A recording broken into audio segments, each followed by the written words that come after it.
Well, good evening, and welcome to Talk Leadership with Cedrick. You know, everybody needs a little TLC. Talk Leadership with Cedrick is where we focus on leadership and personal growth with business leaders, educators, and local thought leaders. Our goal is to introduce our audience to leaders who are making an impact with innovative ideas. Our guiding leadership principle is the law of contribution. Growing yourself enables you to grow others. So you can't give what you don't have. So first you must grow yourself in order to grow others. We believe that outstanding leaders like yourself will help us to help others. So tonight we have another dynamic leader with us in studio. So, you know, every week I want to do a proper introduction of our guest. So let me do a proper introduction of our guest tonight. Wednesday, March 26th of 2020, Dartanyon Williams announced that he would challenge incumbent Bill Cassidy for the U.S. Senate seat in Louisiana. Williams' campaign stands steadfast in three vital attributes: character, courage, and conviction. Dartanyon Antoine Williams was born in Gary, Indiana, to parents Freddie and Linda Williams Sr. His family relocated to Louisiana when Dartanyon was a child. He graduated from Davidson High School in 1997, then went on to attend Louisiana Technical College and Southern University in Baton Rouge. Growing up with the systems that encapsulate Louisiana, Dartanyon found himself in difficult situations that led him to commit crimes, especially identity theft. Dartanyon, like many Louisianians, found himself at the mercy of the judicial system. In and out of the system, he was impacted by different types of cruel and unusual punishment. He was able to survive physical attacks from police, canines, and 3 years of unconstitutional solitary confinement in the Tangipahoa Parish Jail. Since then, here's where the change comes in. Since then, Dartanyon has not only served his time for the crimes he's committed as a young person, but he went on to write a memoir entitled The Master Identity Thief, detailing his experiences, and now uses his experience to build systems to prevent others across America from becoming victim of identity thief. He has gone on to expand his skills into various entrepreneur endeavors. Dartanyon is most proud of his 4 children: Imani, Darquez, Madison, and Caleb. Dartanyon A. Williams is the founder of Duck Pond Technologies, Inc., which is a software development company, and the DAW Group, LLC, which is his consulting firm. Entreprenonics is also a creation of Dartanyon's, which offers innovative entrepreneurship, analytics, and methods that advance a groundbreaking entrepreneurship formula. Dartanyon's skill sets are as diverse as his businesses. So let me welcome Mr. Dartanyon Williams to the show. Thank you, and I'm glad you're here. Hey, so thank you for having me. Awesome. So tonight, guys, we're going to be talking to Mr. Williams about his campaign, and he has come on and he said he's going to be an open book, and he wants to talk with you tonight and help you understand why it's important for him to run this race to challenge Bill Cassidy for the state Senate seat in Louisiana. So sit back, relax. You know, you can always comment in the comment section. We look forward to you commenting, and let's just get started. So tell our listeners, I know that I read your bio, but it's always good to hear directly from the source, right? Tell our listeners about your journey and what brought you here today. Absolutely. Well, as a kid, as the book will capture and communicate, I stole my parents' identities at the age of 15. That went on to evolve into a criminal enterprise by the time I was 19, whereby I had 40 men, 40 member organization, 20 men, 20 women, and which led ultimately to a stint in federal prison at the age of 23. So that's where the journey begins. But since some things have changed and transitioned, and I've always been a businessman, I've always been an entrepreneur for that matter, and I've always had multiple business. I've always been able to diversify my business portfolio, and now we're just on a straight and narrow path, pursuing higher heights, more productively and progressively. Awesome. So, at a young age, did some mischievous things. It led you to some early success, and then you took it to a different level and paid your price to society, Yes, sir. right? And now you're taking those same skill sets and turning them into legitimate businesses, right? Absolutely. Yes, sir. Uh, so, before we dive in, kind of talk about your businesses that you have. Absolutely. Well, Duck Pond Technologies. Duck Pond, the name itself comes from when, as a kid, when I secured my dad's credentials, I went to this little rural space, a part of town just outside the city limits of St. Joseph, called Duck Pond.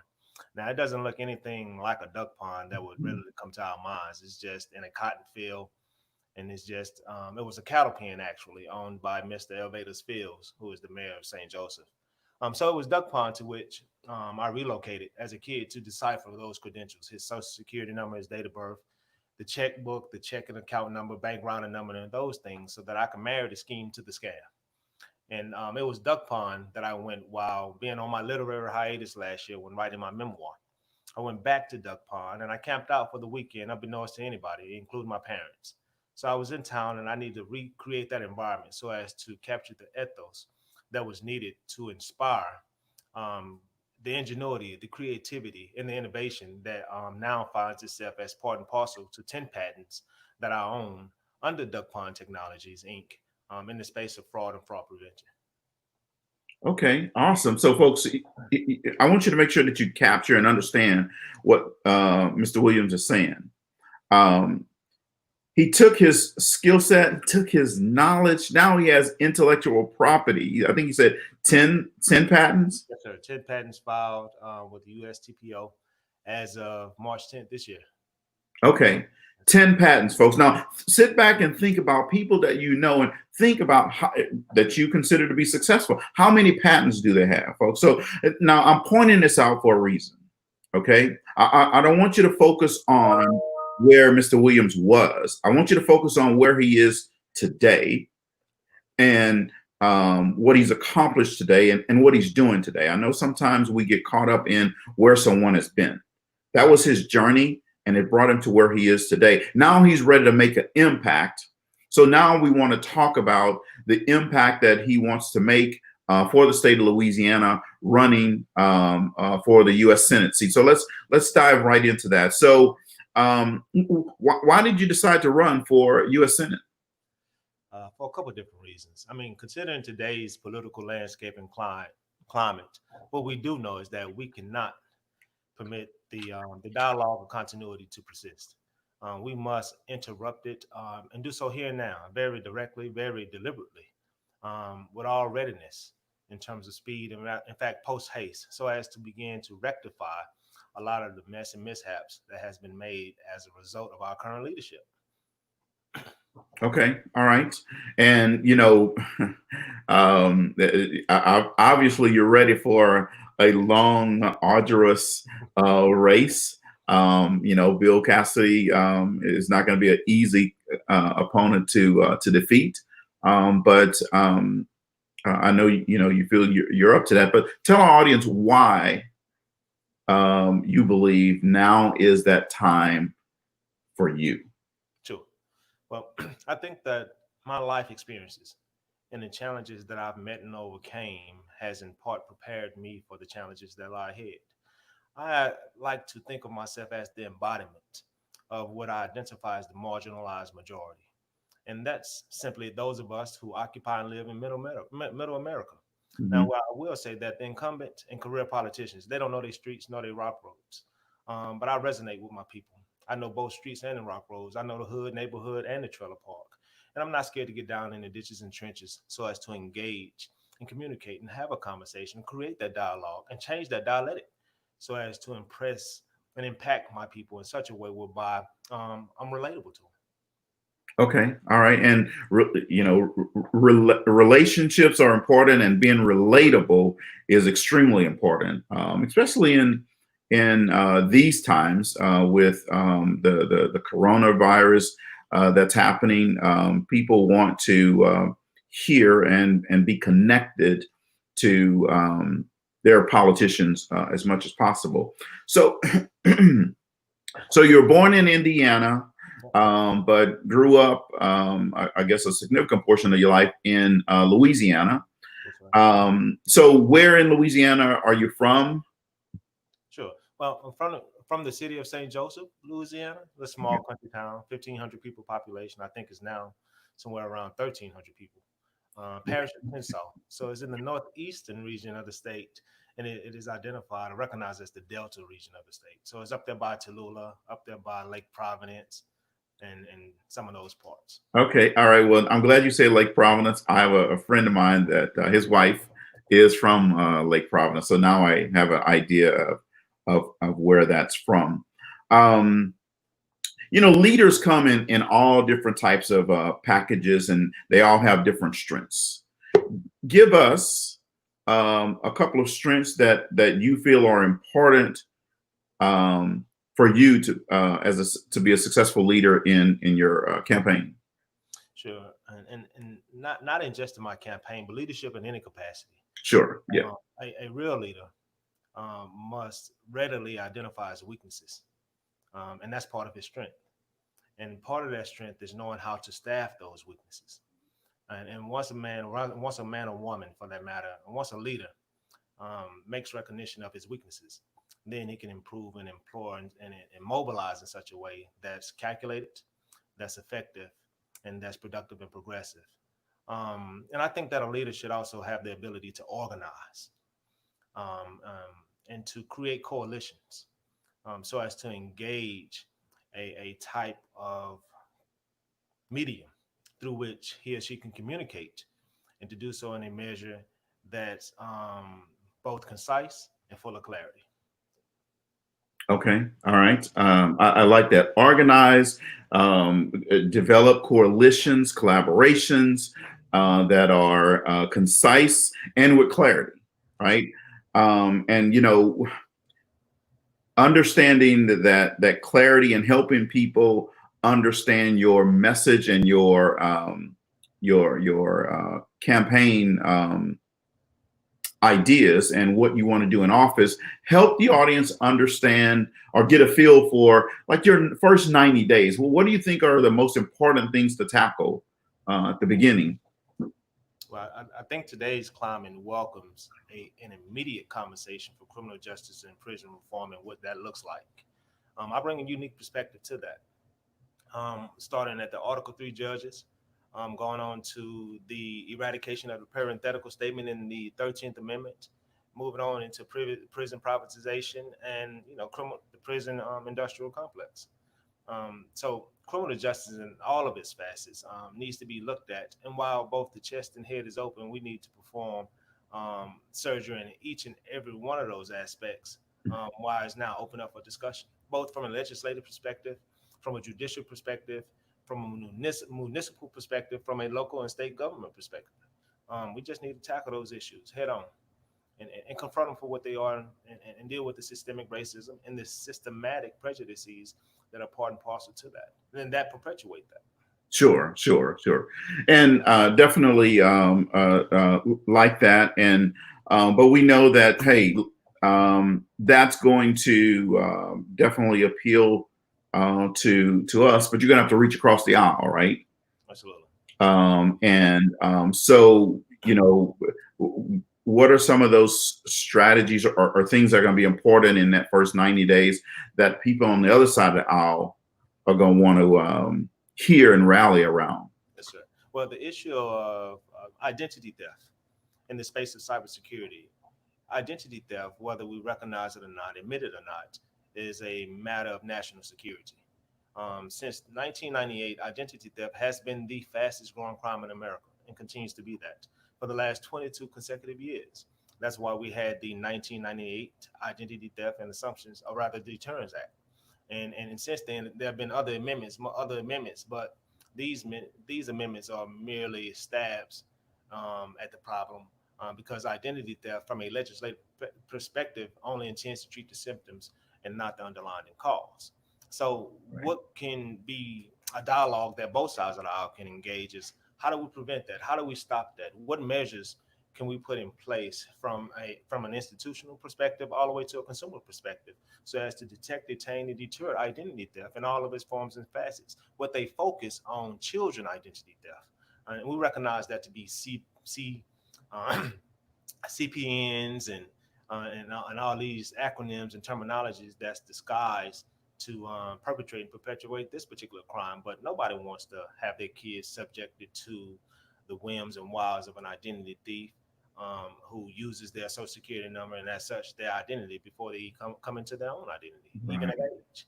And a lot of times this is happening to newborn babies because a CPN, a credit protection number, credit profile number, or credit privacy number, whatever designation you want to ascribe to it, is merely a child social security number without the hyphen marks. And it too is one of America's fastest growing crime within the context of identity theft. And not only children identity theft, but also medical identity theft. And the incumbent should have an appreciation from that, coming from his background as a professional physician. But that's another conversation that I intend to invite him into that he might need to do a little homework on. Oh, okay. All right. So how can, and we're going to dive deeper here in this a little bit, but how can people get involved with your campaign and help? Well, I'm all over social media. Dartanyon A. Williams on Facebook, Dartanyon A. Williams on YouTube. My website address is www.daw4us2.com. My campaign Instagram is daw.4us2. My Twitter is daw4us2. So I'm everywhere. Okay. All right. And so they can go there to sign up. I mean, do you have, sign up for people to come and help out? I don't know, pass out flyers, or what's the strategy? Where people... Yeah, there's a section on the website. Okay. And join the crusade, because I'm not running my campaign, if you will, as a traditional campaign. I'm running it as a crusade because I understand that I can't go it alone. I need the collective input and efforts of a coalition, of a constituency, of a people that understand the spirit and energy that drives, that leads, that motivates a crusade. Okay. All right. So then, growth it has to be intentional in order to go to a higher level. Obviously, you've done some things to help yourself grow and come from where you were to where you are today. Tell our audience some things that you've done to help you grow and be able to start a business. Personally, growth for me starts in prayer.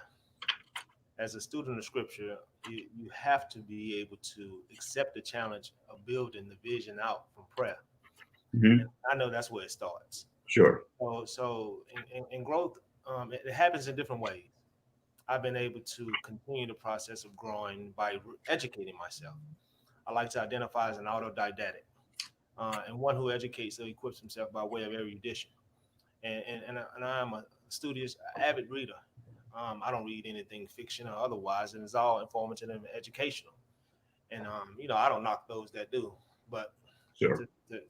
to take full advantage of whatever time is afforded to me in terms of self-education, that's where growth and the potentiality for it takes place the most. Okay, awesome. I'm an avid reader, and I like to help our audience also become avid readers. And I know that you wrote a book. Tell the audience about a book that you wrote and where they can get that. Well, I'm the author of the best-selling memoir, The Master Identity Thief, and it's on all major platforms: Amazon.com, Walmart Books, iTunes, Apple Books, Google Books, Barnes and Noble, Goodreads. Is everywhere. It's all major distributors. It could be found. The Master Identity Thief, which is my memoir. Okay. I see Cameo Green is out there listening, and she put your hashtag up there, DAW for us. Cameo is a good friend of mine, so looks like she must. Thank you, thank you. How you doing, Miss Green? Thank you. Awesome. So, what advice would you give emerging leaders for building leadership opportunities in their local community? Mhm.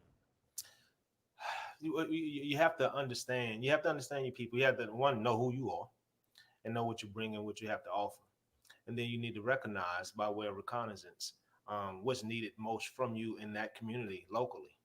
I intend to take my leadership both from a local level and put it on a national level in terms of the character, the content, the courage, the conviction that I embody as a leader.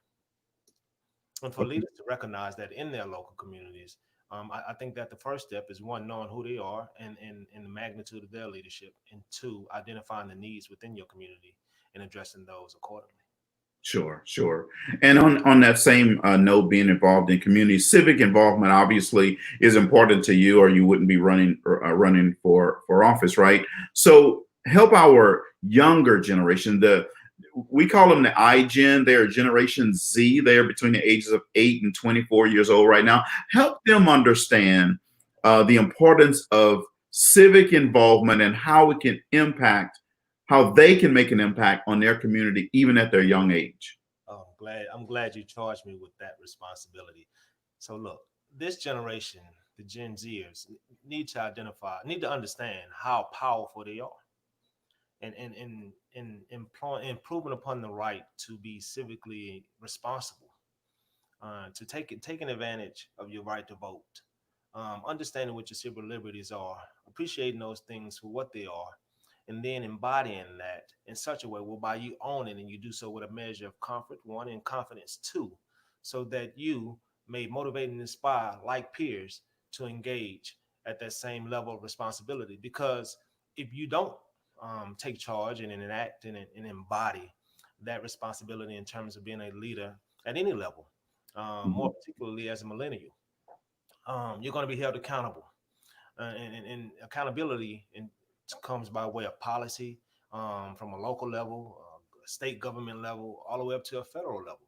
So, as a leader and as one who is civically responsible, you have to take initiative to understand issues, the signs of the times, and get involved and get engaged. Make your voice heard and known.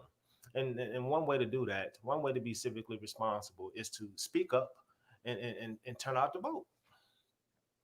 Speak up and turn out to vote. Absolutely. That's a major issue, a major thing. So, I know that grassroots efforts are important in the campaign. Getting the young people out are important in the campaign. And I know that they can go to your website, and you've listed out those areas. But um, what can those young people, and I'm specifically talking about those younger people, what can they do right now, right? Like right now, sitting in their house watching you, what can they do to help you win this race? Here's what I would ask of them: go to my website, www.daw4us2.com. Go to the section, the agendas page. Understand what I stand for, and see if that resonates with you. Just don't jump on the bandwagon for the sake of jumping on it, but rather educate yourself and start to, you know, embody that level of responsibility. Because I wouldn't ask nobody or expect no one just to, support me for the sake of supporting me, but I want you to know and understand who and what you're supporting in that regard. So the first thing that I would ask of them is to get to know me, and the way to do that is to do so by way of digital introduction. Visit my social platforms, my website, and see if we're a right fit for each other. I mean, I have two teenagers. One is 19, three in fact. One is 19, the other is 18, and the last one is 17. And then I got a 7-year-old. And we have these conversations every day. And what I know and understand about them and their generations is that they want to be heard. They want to be listened to, and they want to be understood. And they want to speak up and they want to speak out. It just need to be given an opportunity.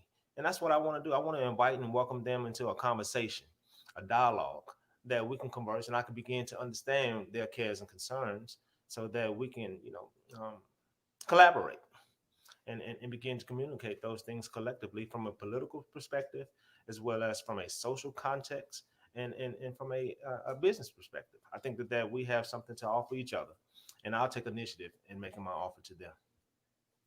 Awesome. Well, that's outstanding. So, young people, if you're out there listening, you see the website scrolling across the screen. Go to the website and, like he said, get to know who he is. Read about him, understand his platform, and then reach out if you're so inclined to want to get involved and help. But here's what I will tell you, and I'm sure Mr. Williams will be able to identify with this and say this.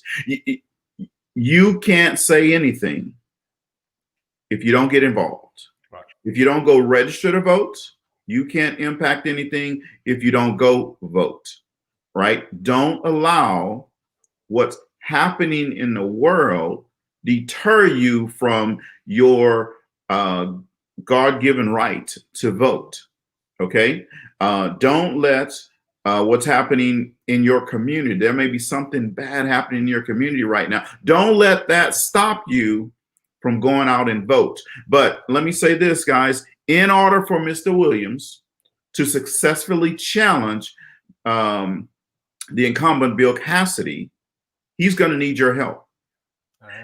He can't do it alone. He can have all the words, but he's going to need your help. So go to his website, www.dawforus2.com, correct? Yeah, that's correct. And I'd just like to add, if I may dovetail on your last remark, is that I'm going to need your help in many ways. Part of my campaign fundraising effort is what I call 10 million by 1 million. And that's trying to raise $10 million by contributions and donations of in measurements of $10 by 1 million people. And I have to start that here locally and throughout the state of Louisiana, but I like to make it a national cause and create a national effort in so doing. Another way you can help me is digitally. Sign up to be an e-volunteer. Share the message. If you agree with the message, if the message resonates with you, let's share that message socially by way of a digital share. And the last way you can help me, to the extent that you believe, pray for me, because I'll need it consistently, constantly, for various reasons. Sure, absolutely. Yeah, because at some point it's going to get really, really tough. That's just what happens in campaigns. So do you have any local offices located around the state? And if so, where are they? Yes, sir. I have a headquarters office here in Baton Rouge. That's 2167 Beaumont Drive.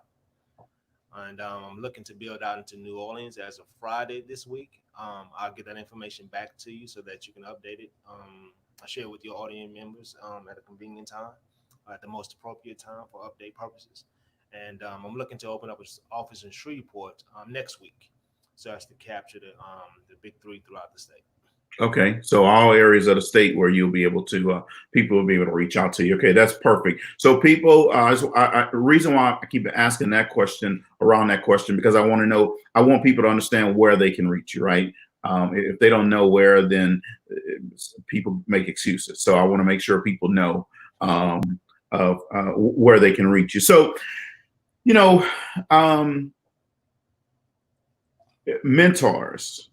Everybody needs a mentor from time to time, whether it's in their business, in their personal life, in this political campaign. Do you have a mentor? And if so, what have they helped you with along your journey? Absolutely. So I have a couple of mentors, and they're diversified, just depending on what capacity in which I'm seeking to grow in those areas. For example, I have a business mentor. I have a spiritual mentor. I have a life mentor. not in terms of a life coach, but just a mentor of whom I Mhm. can soundboard my perspectives in private before I publicize them. So my mentors are diversified, and they all, for some reason or another, are a bit older than I am. Okay. All right. Well, they say with age comes wisdom, right? I believe that. Um, and, we like to say that all experience doesn't mean knowledge. Evaluated experience is what makes a big difference, right? And mentors normally help you evaluate your experiences so that you can go forward. And this is important. I'm speaking to the audience out here. This is important, guys, so that you understand that Mr. Williams is coming from a perspective of not that he knows everything, but he knows some things, and then he has people in his life and around him that helps take him to the next level. So, in order to take the state of Louisiana to the next level, he needs advisors and people around him to help him take him to the next level. And that's what he's here tonight to talk about, what he wants to do for the state of Louisiana. So again, go to his website, daw4us2.com. Now, I know the obvious answer to this, but I want to think of something else, right? So we've all had successes, but we've also all had failures, right? All right. So give us a failure that you've had, and what was the failure, and how did you overcome that? Sure. Well, I failed at being a criminal. Because it led to a stint in federal prison, right? And I overcame it by not re-engaging.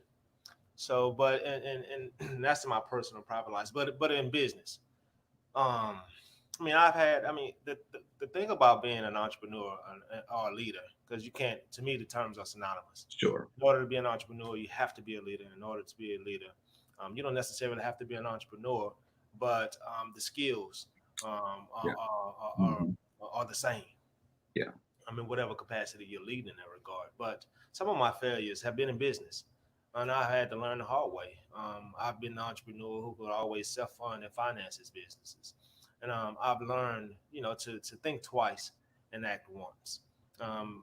Formerly or previously, I used to always just, move on a whim.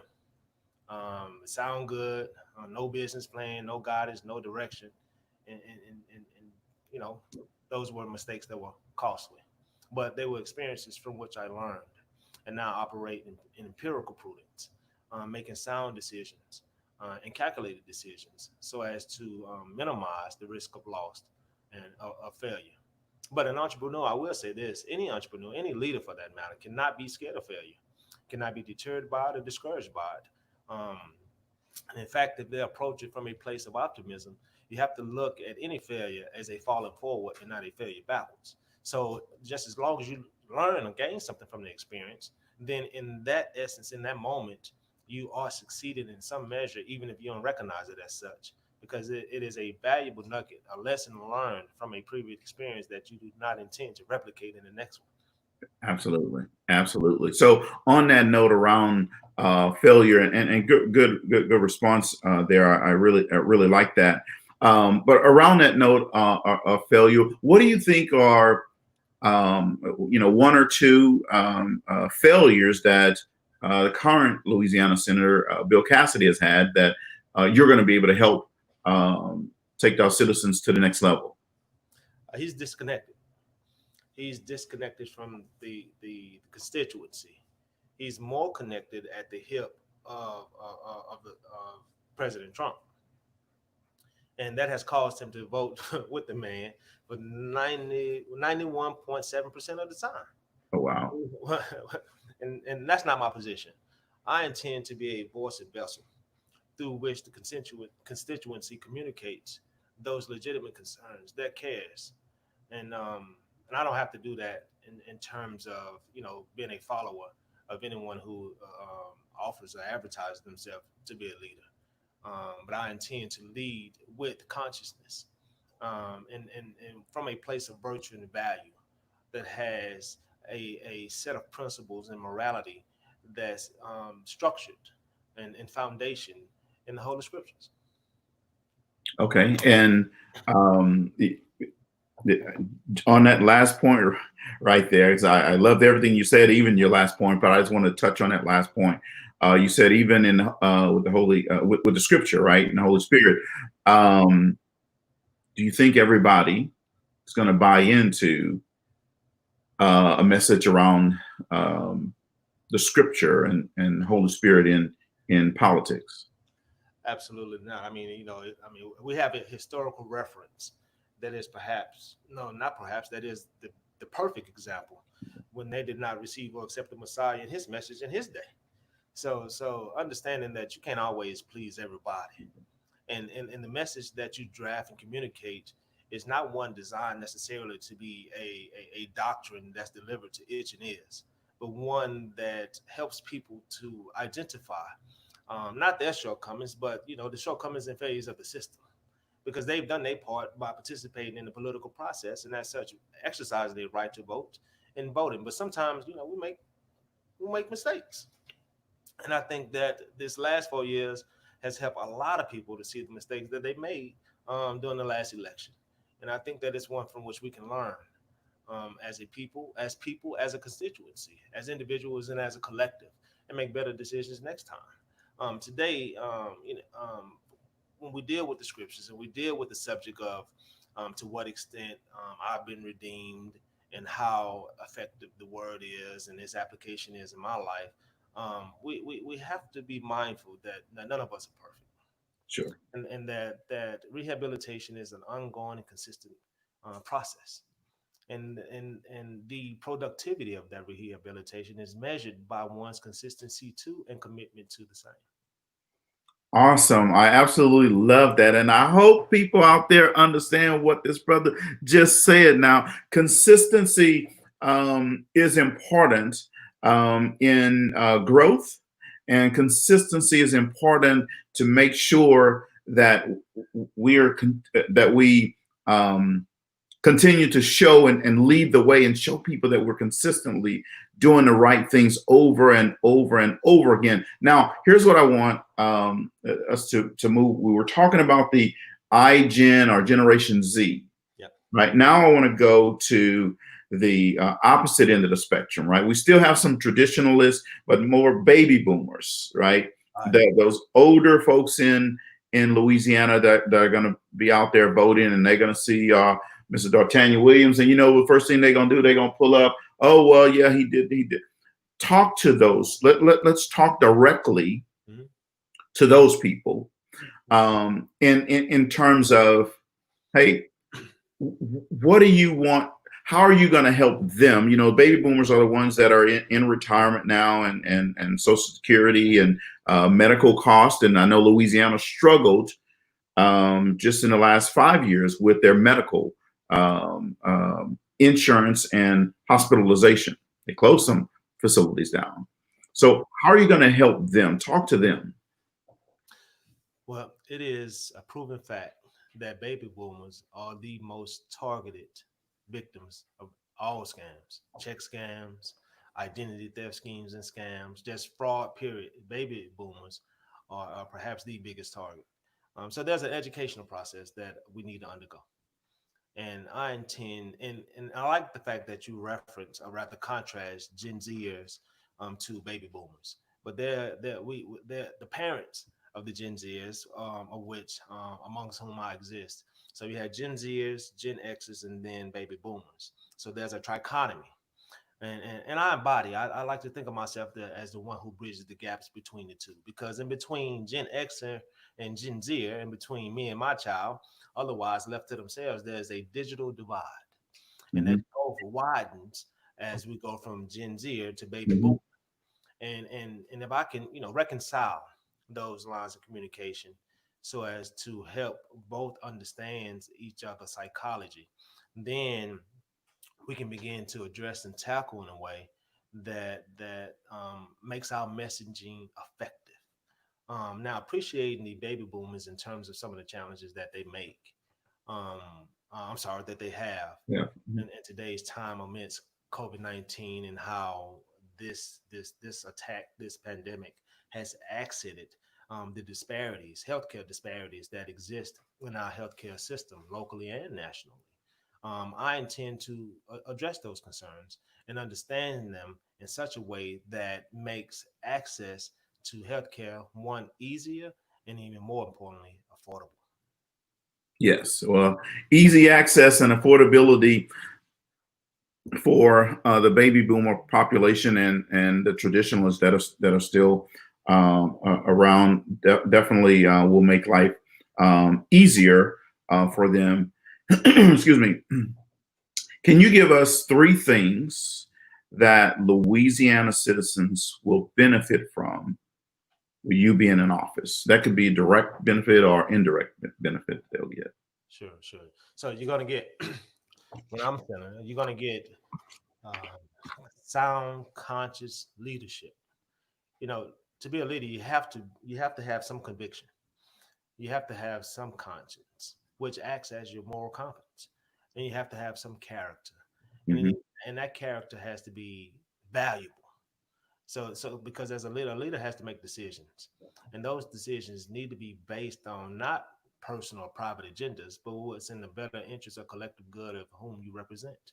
So in that capacity, you're going to get sound and sane conscience um, policy suggestions. You're going to get a vision for a future, and you're going to get someone that identifies with the generational gaps and who can understand and communicate those concerns. You're going to get an education in terms of how that education needs to be reduced to right and as such reflected in legislation, appreciating criminal justice and prison reform judicially and from a penal perspective.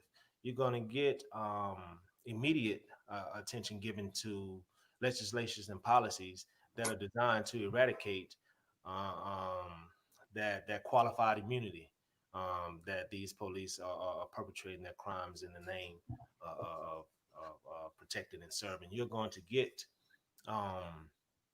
Um, you're going to get a couple things. I mean, I can run the gamut and go down a laundry list of it, but you're going to get an individual who does not think more highly of himself than he ought to think. You're going to get a man that's mature, someone who has been in the ditches and trenches, who has been molded and shaped by his life experiences, both good and bad. You're going to get someone who is authentic, someone who wrote a memoir and disclosed publicly every aspect and facet of every skeleton that I would have had hidden in the closet otherwise. I didn't have to do that. I chose to do that. I volunteered to do it. And that's what leaders do. Leaders volunteer to take responsibility and hold themselves accountable to the decisions that they make. Absolutely, absolutely love that. So we've had some serious conversation here. Now let's just give our people an opportunity to kind of connect with you just from a personal standpoint. You're a young brother, like you thin, you probably don't eat much, and all that type stuff. So tell us, when it's time to just like uh, chop down. What's your favorite dessert? Favorite dessert? Pineapples. Pineapples. Yes, sir. Okay. All right. All right. So, little old ladies that's out there, and you're looking to invite your U.S. Senate candidate to the House, just have some pineapples, and he'll be there with pineapples in conversation. I will. Okay. So tell us, what are you a sports fan? It depends on the season. Okay. All right. So football. Let's talk football. Louisiana, is a football state. Sure. So, Um, so LSU and the Saints. LSU and the Saints. Okay, all right. That's a good political answer.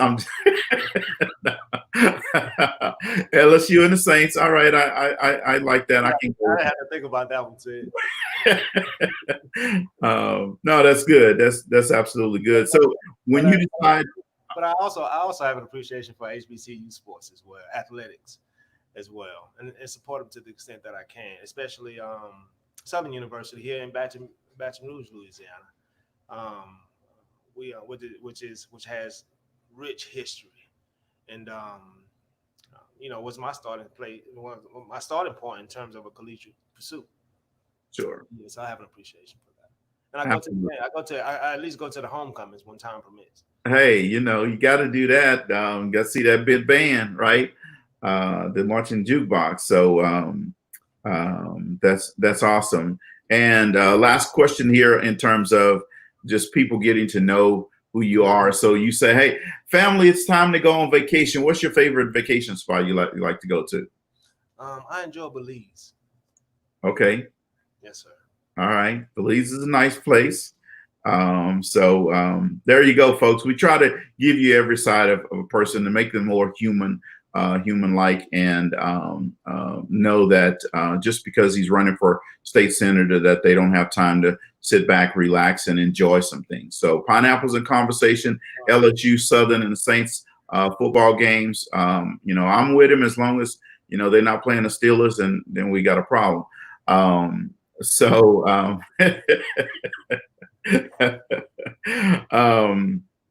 but tonight, just in case you're just tuning in, we're talking to U.S. Senate candidates Dartanyon Williams from the state of Louisiana, and he's going to be challenging Bill Cassidy for this state Senate seat. So he's here tonight to talk with you, to get you to come out and support him. His website is scrolling across the screen. Go to his website. See who he is. He said it himself. Go and see who he is. Don't just jump on the bandwagon just to jump on it.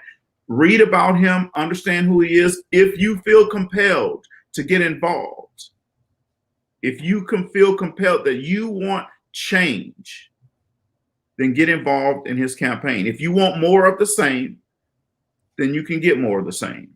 But if you want a voice, if you want to impact your area, your community, then you need to go to his website, paw4us2.com, and get involved, folks. It's just that easy.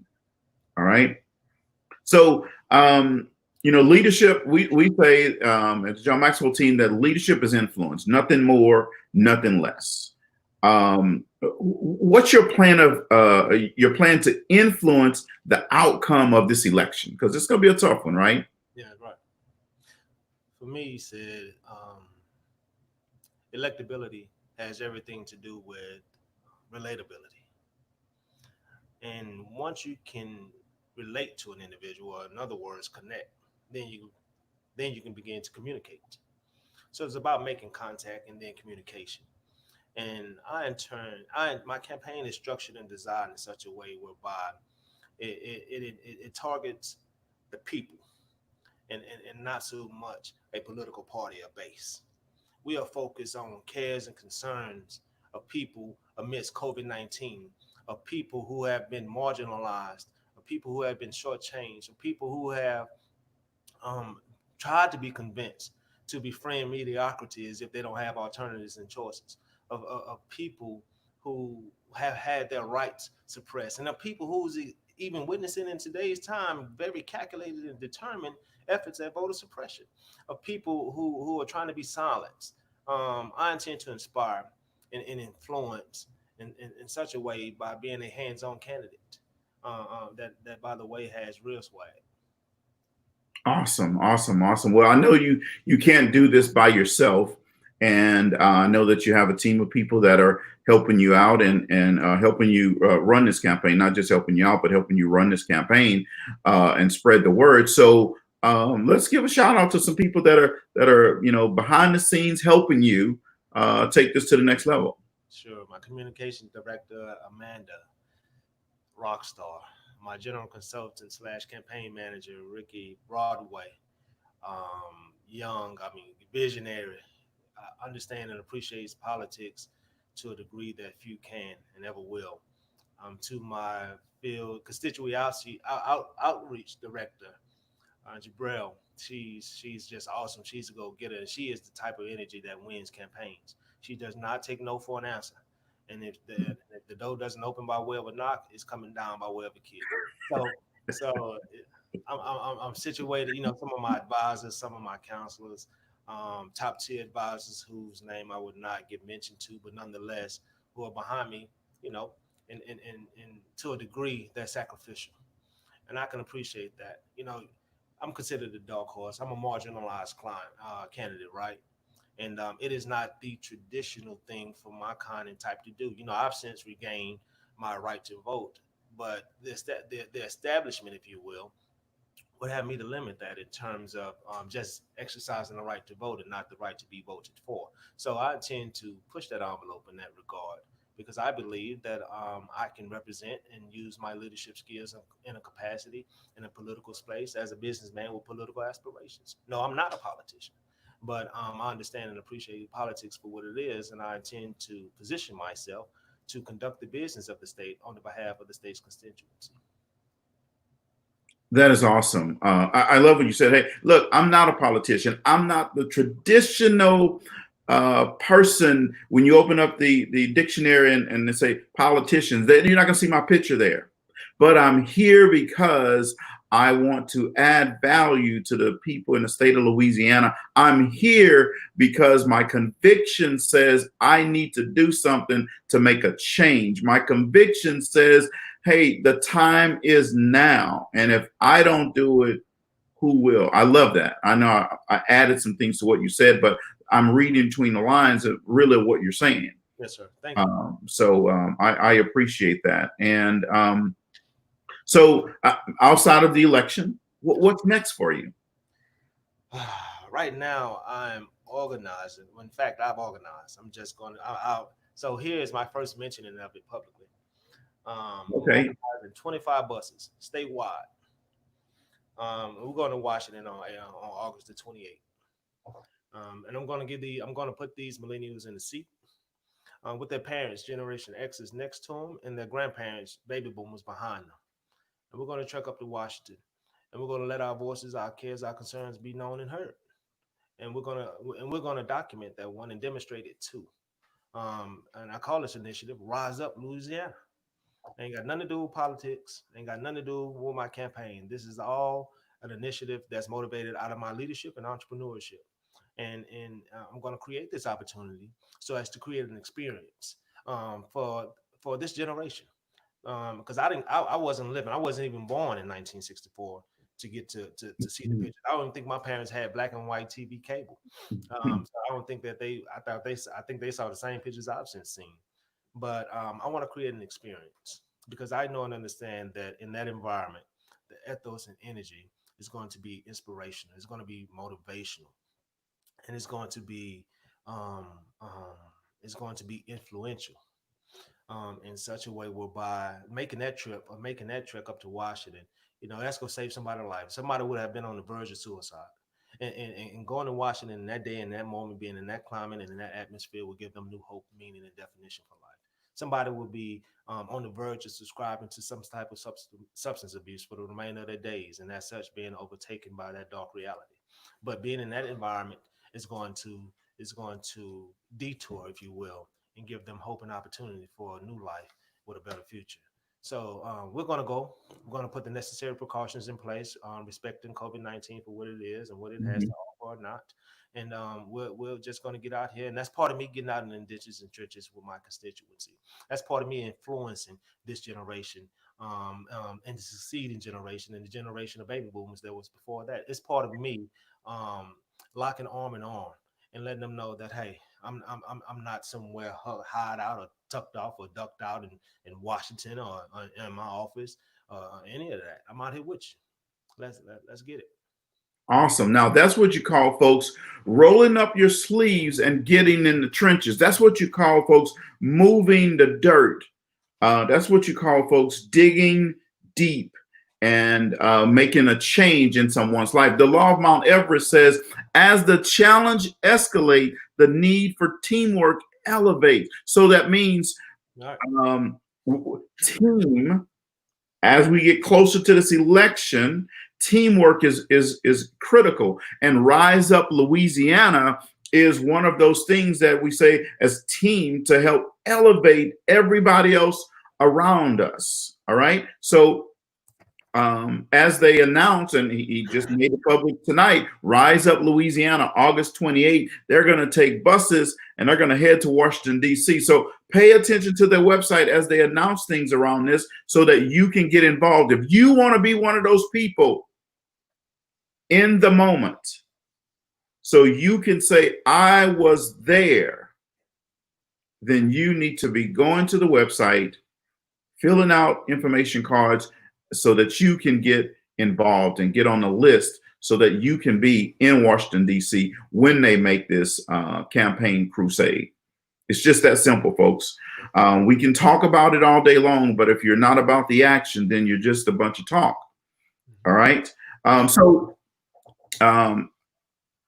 in our last few minutes that we have here, look into the camera and tell Louisiana residents, why should they be encouraged that you're in this race?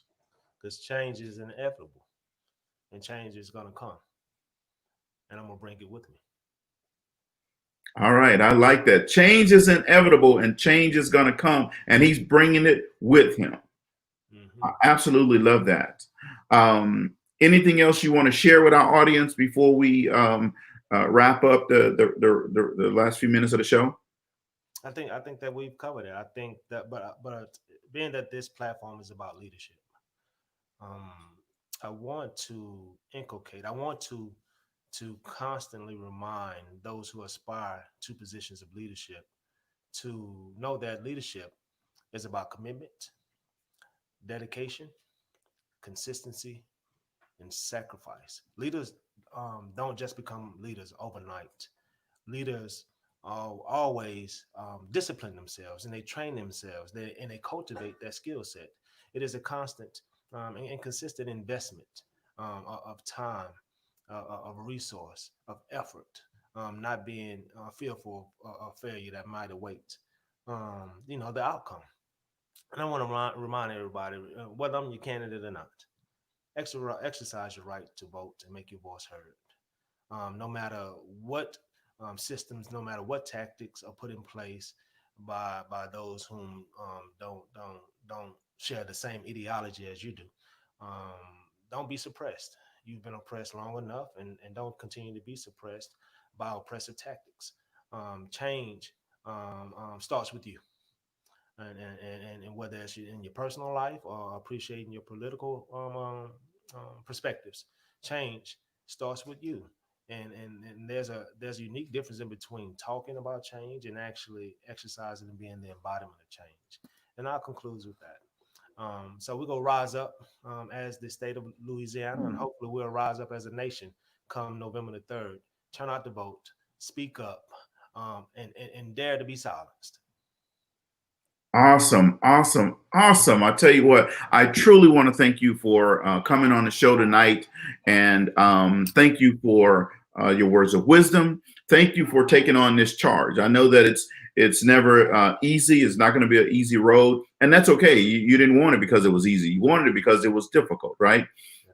So thank you for taking on this charge. So folks in Louisiana, you have a choice. You can either stay down the same road and continue doing the same thing. Be in your comfort zone if you want to. And remember, comfort zone is characterized as doing the same thing in the same ways at the same time with the same people, and still asking the question, why? Why hasn't my life changed? Why hasn't this changed, that changed? See, in order to get outside your comfort zone, you have to do something different. That means you might have to vote for a different candidate than you normally vote for. That means that you might have to get involved. That means that you might have to go to daw4us2.com and see what's happening. Stretch yourself a little bit.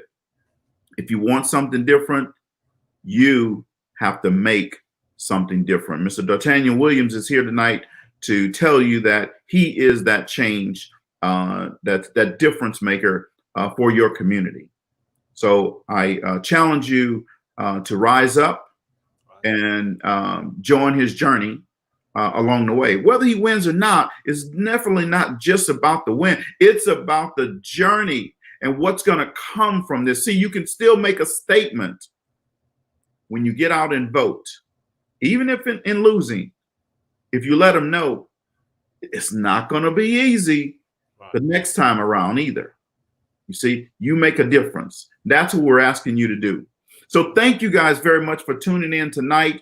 On Monday, we launched a new 8-week leadership intensive program. And here's the beautiful thing. It's totally no charge to you. No strings attached. It's called Real Life Change 101. It's kind of ironic that that name of the program, along with this program tonight, Real Life Change 101. Whether you are one that is needing a refresher course on the basics but essential principles, or mentoring a young person to begin developing the meat and potatoes aspects of their business and leadership in their own lives, this concentrated collection of leadership series training is the starting point that's going to sharpen the breakthroughs that you need in your life.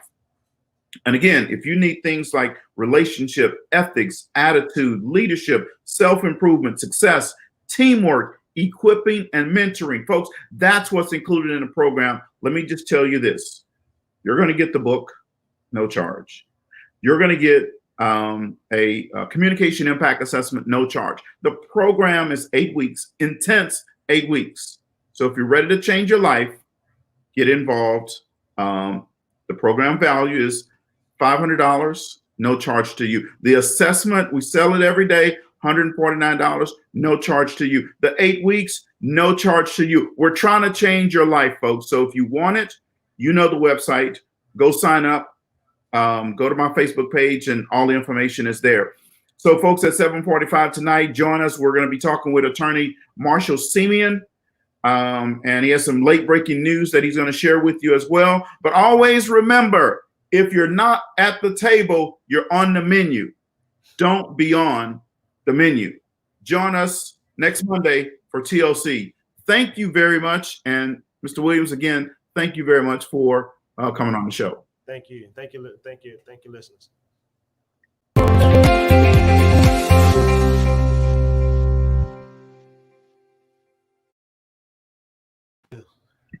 Great. Yeah, we're like